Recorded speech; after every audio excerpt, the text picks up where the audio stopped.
उसमें। तो उन्होंने आते ही मेरा मोबाइल तोड़ा, थोड़ा मुझे मारा पीटा भी था और 2 दिन तक मुझे बांध कर रखा था उस बंदे ने। फिर इनकी बुआ का फ़ोन। जय श्री कृष्ण, कैसे हैं आप सब? आई होप आप सब अच्छे होंगे, मैं भी अच्छी हूँ। और मैंने इसके पहले एक वीडियो डाली हुई थी, शायद आपने देखा होगा, और नहीं देखा है तो आप मेरे चैनल पर जाकर वो वीडियो देख सकते हैं। मैंने उसमें जो भी बोला था और जो भी कहा था, उसमें एक लेडीज़ का कमेंट आया था कि आप आर्मी वाले का नाम लेकर के क्यों बदनाम कर रही हैं, क्योंकि सभी आर्मी वाले एक जैसे नहीं होते हैं। तो मैंने उसमें कहा भी नहीं है कि सारे आर्मी वाले एक जैसे होते हैं। मैंने, जो मेरे हस्बैंड थे, उनकी वजह से कहा कि मुझे आर्मी वालों से नफ़रत हो चुकी है। मैं ये नहीं कह रही हूँ कि हर आदमी ऐसे होते हैं, और हर औरत भी परेशान नहीं होती है। कई कोर्ट में मैंने देखा है, कोर्ट में कुछ ऐसे भी केसेस चलते हैं जिसमें लड़के सही हैं, आदमी सही है, लेकिन फिर भी जो औरतें हैं वो टॉर्चर करती हैं।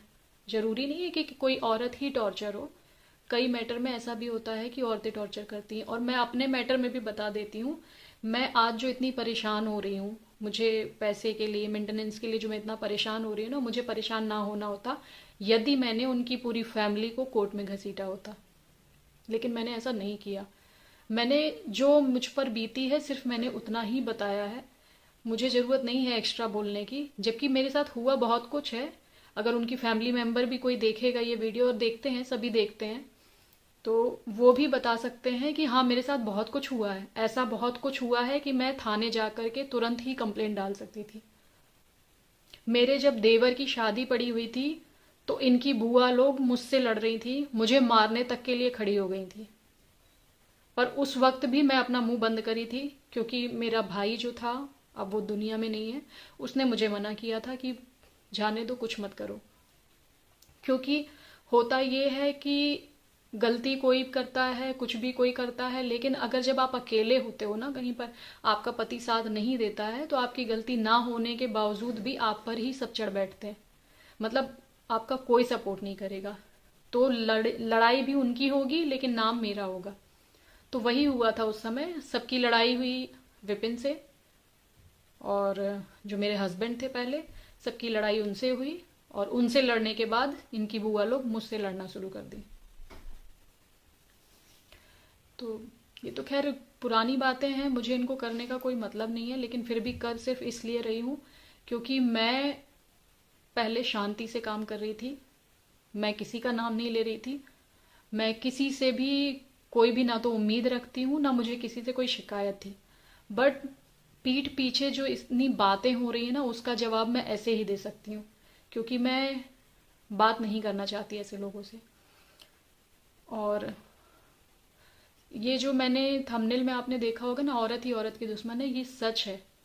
सबसे ज़्यादा औरतें ही औरत की दुश्मन होती हैं। और मेरे साथ तो, चाहे वो रिश्तेदारी में औरतें हों वो, चाहे विपिन की लाइफ में जितनी औरतें आई हैं वो, मतलब सारी ही जगह मुझे अगर देखा जाए तो मेरी लाइफ में सबसे ज़्यादा मैंने औरतों से धोखे खाए हैं।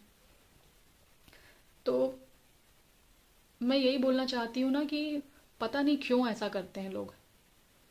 कभी कभी ये हो जाता है कि बस ये कि मेरे पास बेटी नहीं है तो मुझे बेटी का दर्द नहीं समझ में आ रहा है। लेकिन आप सोचो तो कि मेरी माँ पे क्या बीत रही होगी जब वो मुझे ऐसे देखती हैं। मेरे 2 बच्चों के साथ में मेरी पूरी लाइफ पड़ी हुई है, वो मुझे ऐसे देखती हैं तो क्या उन्हें अच्छा लगता होगा? लोग, पता है, रिश्तेदार ऐसी बातें करते हैं, कुछ लोग तो ऐसी बातें करते हैं, बोलते हैं कि प्रीति जो है वो गांव में रहना नहीं चाहती। अभी एक्चुअली विपिन ने गांव में अपना मकान बनवाया है, अपना मकान नहीं, उनके दादाजी का मकान था, उसको रिपेयर करवा लिया अच्छे से। तो उनका कहना है कि प्रीति गांव में रहना नहीं चाहती, प्रीति शहर में रहना चाहती है। वो वो सोए सोए बिस्तर पे चाय मांगती है अपनी मम्मी से। हाँ बिल्कुल, हर लड़की जो है ना अपने घर में रानी ही बन के रहती है। पर अब आज की डेट में मेरे पास 2 बच्चे हैं। वो जो मैं पहले थी, वो मैं शादी के पहले थी, शादी के बाद नहीं। तो लेकिन खुद को सही साबित करने के लिए आदत है हो चुकी है लोगों की कि दूसरे को गलत साबित कर दो।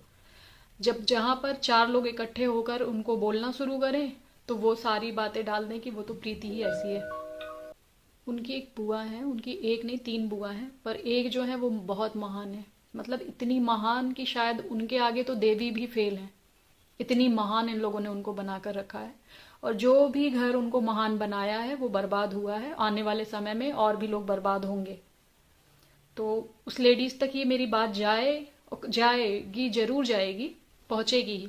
क्योंकि ऐसा नहीं है, क्योंकि होता है कि एक तो उसको इंसान देखना पसंद करता है जिसे वो बहुत चाहते हैं, बहुत मानते हैं लोग, और एक उसके बारे में जानने की कोशिश करते हैं जो उसके दुश्मन होते हैं। तो मैं उनको बहुत खटकती हूँ, तो वो जरूर देखेंगी ये चीज। वो औरत पता नहीं क्या उसको मिलता है मेरे पीछे लग करके। जब मैं विपिन के साथ रहती भी थी तब भी वो हमेशा ये बोलती थी कि छोड़ दो, तलाक दे दो, छोड़ दो, तलाक दे दो। वो तो इतना तक की थी कि मैं फैजाबाद जब गई हुई थी विपिन की कंप्लेन करने फर्स्ट टाइम 2015 में, उस वक्त वो 3 बच्चों की माँ के साथ रहते थे बाराबंकी में जाके। वो भी मैं बता देती हूँ पूरा क्लियर क्लियर। मैंने फैमिली में सबको बोला मम्मी पापा की नहीं चलती, उनके मम्मी पापा की नहीं चलती है, वो कदर ही नहीं है उनकी। हाँ, लेकिन जिन लोगों की चलती है, जिन लोगों की वो सुनते हैं, उन लोगों से सबसे मैंने रिक्वेस्ट किया, उनके और जो रिश्तेदार हैं। पर हर कोई ये बोलता था कि हम लोग क्या करें। हर कोई यही बोलता था हम लोग क्या करें। बट जब मैंने किसी तरीके से उस लेडीज का नंबर निकलवाया और मुझे पता कैसे चला कि उस वक्त विपिन के 2 एटीएम थे। एक मुझे दे रखे थे और एक उनके पास था, लेकिन 2 मुझे नहीं पता था कि 2 हैं। मैं उनको ये बोलती थी कि हम लोग जब दोनों ही कमा रहे हैं तो मैं अपनी जो भी अमाउंट है मैं उसको सेव रखती हूँ, और सारे खर्चे मैं बच्चों के या जैसा भी है, बेटी थी उस वक्त मेरी, तो मैंने उनसे यही कहा था कि मैं मैनेज कर लूँगी, आप अपनी सैलरी पूरी सेफ रखो, मेरे जो पैसे हैं उससे मैं घर खर्च चला लूँगी, मैं सारा देख लूँगी। और यहाँ तक कि मैं उनको भी हर महीने 5,000 रुपये भेजती थी, सिर्फ ये बोल करके कि आप अपना एटीएम मुझे दे दो, ताकि एक तरफ पैसे सेफ होते रहें। उस बंदे ने मुझे नहीं बताया, उसने दूसरा एटीएम निकलवाया और उस एटीएम से वो पैसे निकाल निकाल कर जहाँ पर रह रहे थे वहाँ खर्च कर रहे थे उन लोगों की खातिरदारी में। कहीं उसके बच्चे को साइकिल दिला रहे हैं, कहीं उनकी लड़कियों को लेकर घुमा रहे हैं। तो जब मुझे किसी तरीके से ये पता चली ये बात, मतलब मैंने जाके मिनी स्टेटमेंट फिर चेक किया, क्योंकि मुझे तो बिल्कुल डाउट ही नहीं था। मैंने ऐसे शांति से एटीएम वो रख दिया था क्योंकि मुझे उस पैसे को हाथ नहीं लगाना था। जब मैंने जाके देखा कि डेली 20,000, 25,000, 15,000 ऐसे निकल रहा है, तो फिर मैंने क्या किया, उसमें टोटल सिर्फ 80,000 रुपये बचे थे, वो मैंने निकाल लिए जा करके। जब मैंने निकाल लिया तब इनका फ़ोन आया, गाली पे गाली, कि तेरे बाप का पैसा था, कैसे निकाल लिया, ये वो ऊट पटांग। तब मैंने उनसे बोला, मैंने कहा क्या कर रहे हो मुझे पता है। फिर बात यहीं तक थी, फिर उन्होंने तुरंत ही एटीएम लॉक करा दिया, जो एटीएम मुझे दे रखे थे उसको लॉक करा दिया इन्होंने। और सोचिए कि उस बंदे को 6-7 महीने तक मैंने 5-5 हजार रुपए दिए, सिर्फ ये बोल करके कि अपने पैसे मेरे पास सेव रखो। और अपना तुम्हारा नहीं है, मुझे पता था कि उनके पास पैसे सेफ नहीं हो सकते, दारू की लत, जुए की लत, दुनिया भर की लत है, औरतों की लत, तो वो पैसे सेफ नहीं रख सकते थे, इसलिए मैंने बोला था। उसके बाद उन्होंने क्या किया, मैंने किसी तरीके से उस लेडीज का नंबर निकलवाया। फिर मैंने उसको 10:30 बजे कॉल किया, ये सोच करके कि उस वक्त तक विपिन वहां नहीं होंगे, वो कहीं और चले गए होंगे, मतलब घर पे किसी के सोना तो पॉसिबल नहीं है। ये सोच के मैंने उसको 10:30 बजे कॉल किया। जब मैंने कॉल करके उससे बात करी, जब 10:30 बजे मैंने उस लेडीज को कॉल किया, उससे सिर्फ 2 लाइनों में बात हुई। जब मैंने उसको ये बोला कि तुम मेरे पति को अपने घर पे रखी हो, ऐसा वैसा, तो पहली लाइन उसकी थी कि तुम इतनी अच्छी होती तो तुम्हारा पति यहां ना होता। पहली लाइन उस लेडीज की यही थी। उसके बाद तुरंत विपिन को उसने फोन पकड़ा दिया। इसका मतलब क्या होता है, इसका मतलब है कि ये वहीं पर थे, रात के 10:30 बजे ये वहीं पर थे, उसके रूम में ही थे। बाद में मेरी उसकी बेटी से बात हुई, मैंने किसी तरीके से उसका नंबर निकलवाया। उसकी बेटी जो थी वो 12th क्लास में पढ़ती थी, काफी बड़ी थी। उसकी बेटी को शक था इन पर कि ये गलत इंसान है। उसकी बेटी नहीं पसंद करती थी और उसने मुझे एक एक चीजें बताई कि मेरी मम्मी के साथ मेरे बेडरूम, मतलब मम्मी के बेडरूम में रहते हैं ये, ऐसा वैसा जो भी चीजें। फिर मैंने लास्ट टाइम उस लेडीज को कॉल किया कि तुम ठीक नहीं कर रही हो, उसकी एक बेटी है, मैं उसकी वाइफ हूँ, और अगर अब वो तुम्हारे यहाँ आए या तुम उनके साथ में रही तो ठीक नहीं होगा। तो उसने मुझे ही उल्टा गाली दी और बोलती है जो करते बने कर लेना। फिर उसने विपिन को बताया, फिर विपिन ने मुझे गालियां दी खूब फ़ोन कर करके। उसके बाद फिर मैं यूनिट गई। इनकी यूनिट उस समय फैज़ाबाद में थी। मैं सोचिए यूनिट कंप्लेन करने गई हुई थी। मैंने किसी तरीके से वहाँ के सीईओ का नंबर अरेंज किया इनके यूनिट में, और मैंने सीईओ से बात की। जब मैं वहाँ पर मिलने गई तो सीईओ साहब का कॉल आया कि तुम मतलब आप जब स्टेशन पे आओगे तो मैं एक बंदा भेज रहा हूँ, आप उसका ये नाम है, मुझे नाम नहीं लेना है अभी, पर समझ जाएंगे क्योंकि पूरे यूनिट में विपिन ने मुझे बदनाम कर रखा है। तो सर ने मुझे बोला कि वो बंदा मिलेगा, आप उसकी नेम स्लिप देख लेना, मतलब नेम प्लेट लगी होगी उनकी वर्दी पर, आप उनके साथ आ जाइएगा। एक वो सर थे, उसके साथ उनके साथ में दो कांस्टेबल थे। जिप्सी आई हुई थी आर्मी की। जो आर्मी से जुड़े होंगे या जो आर्मी की फैमिलीज होंगी ना, वो बहुत अच्छे से मेरी हर एक बात को समझ जाएंगे कि मैं कितना सच और कितना झूठ बोल रही हूँ। तो जब वो मुझे लेने आए तो मैंने देखा, और फिर जब हम जिप्सी से जाने लगे तो दो कांस्टेबल पीछे बैठे हुए थे, और जो सर मुझे लेने आए हुए थे वो आगे वाली सीट पर ड्राइवर के साथ बैठे थे, और एक ड्राइवर था। मतलब 4 बंदे थे लेने आए थे। उसके बाद उस इंसान ने क्या बदनाम किया मुझे कि ये तो सिर्फ वो साहब से मिलने आई थी। साहब से मतलब कि जो मुझे स्टेशन लेने आए थे। मुझे नहीं पता, मुझे नहीं जानकारी थी मुझे स्टेशन कोई लेने आएगा। मैं तो एड्रेस पूछ के जाने के लिए तैयार थी, पर सीईओ साहब का फोन आया कि नहीं, यहाँ से गाड़ी जाएगी, आप उसमें आ जाइएगा। जो आर्मी के हैं उनको बहुत अच्छे से ये नियम पता है। तो मैं वहाँ पे गई और मैं मिली, मैंने वहाँ पे सर को सब कुछ बताया कि इनका ऐसा ऐसा है, ये मतलब इस तरीके से पैसे खर्च करते हैं, इस तरीके से दूसरी औरत के साथ रहते हैं, ये 2-3 महीने से हमारे पास नहीं आते, वहीं पर छुट्टी जाते हैं। ये सारी बातें हुई। उसके बाद मैं वहाँ से लखनऊ चली गई। फैज़ाबाद में कंप्लेन किया, लखनऊ में ससुराल है मेरा, मैं वहाँ से वहाँ चली गई। जैसे ही मैं पहुंची हूँ, थोड़ी देर बाद यूनिट से ही फ़ोन आ रहा है कि विपिन यहाँ से भाग गया है। वो मेरे पीछे पीछे लखनऊ आ गए। जब वो लखनऊ आए हैं, उन्होंने मुझे 2 दिन तक, जब वो लखनऊ आए उन्होंने मुझे 2 दिन तक बांध कर रखा। प्रूफ है, उनकी माँ, उनकी बहन, उनके पिताजी प्रूफ है इस बात का कि मैं 2 दिन तक मेरे हाथ पैर बांध कर रखे थे विपिन ने।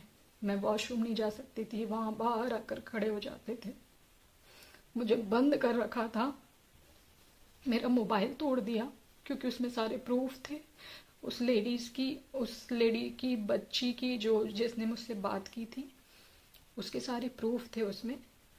तो उन्होंने आते ही मेरा मोबाइल तोड़ा, थोड़ा मुझे मारा पीटा भी था, और 2 दिन तक मुझे बांध कर रखा था उस बंदे ने।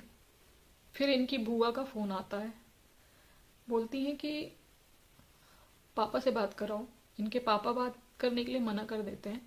फिर मम्मी से बात करती हैं, फिर मम्मी से कहती हैं कि आपको ऐसा इसने क्या दे दिया है, यूपी की भाषा में बोलते हैं, आपको कौन सा हंडा दिया है इस लड़की ने जो आपके लड़के की बदनामी करके आई है और आप अपने घर में घुसा लिए इसको। मम्मी ने बोला ऐसे कैसे भगा देते हैं। तो फिर उसके बाद विपिन का कहना था कि बुआ, ये हमारा घर जो है ना पूरा इसी के फेवर में है, कोई मतलब नहीं बात करने से। तब इनकी बुआ का कहना था कि भैया तुम अगर हाँ करो तो हम इस लड़की को बोरे में भरवा के फिकवा देंगे, इसके घर वाले पता भी नहीं लगा पाएंगे ये गई कहाँ। मतलब वो इतनी घटिया औरत है ना, इतनी गिरी हुई औरत है वो, कि उसे पता नहीं क्या मिलता है। भगवान ने तुमको 2 बच्चे दिए हैं, अपने बच्चे पालो, अपने परिवार पे ध्यान दो, लेकिन उस औरत को ना सिर्फ दूसरों के फटे में टांग अड़ाने की आदत है। उसने वहां पर यही बोला, बोले कि आप इशारा करो तो बोरे में भरवा कर फिकवा देते हैं इसको। ये सब स्थिति थी मेरी वहां पे। फिर 2 दिन मैं बंधी थी। तीसरे दिन ऐसा हुआ कि मैं बहुत तकलीफ में थी वहां पर।